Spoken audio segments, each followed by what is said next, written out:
día que ella se olvide de mí. Mi sangre. Eso es lo más fuerte que puedes pegar. Venga, le odio la cara, vea cómo lo golpeó, que es un egoísta, usted le tiene envidia. ¿Qué quieres con mi familia acá? ¿Qué quieres? ¡Déjame en paz!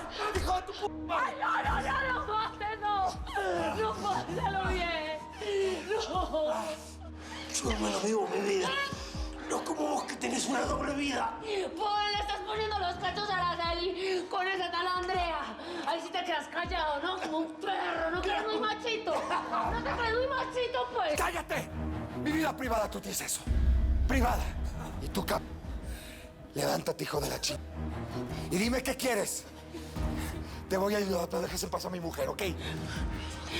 Lo que quiero de vos es una prueba de ADN. No una prueba de ADN tuya. Quiero una prueba de ADN del niño ese que vive en Los Ángeles. Sí. Y que descubrí que es hijo de Tuti. ¿Qué niño? ¿Cómo que qué niño? Usted sabe que le estoy hablando, a lo bien. Ese niño que lo quería su abuela, que vos conocés muy bien. ¿Te suena el nombre? Jimena Ladrón de Guevara.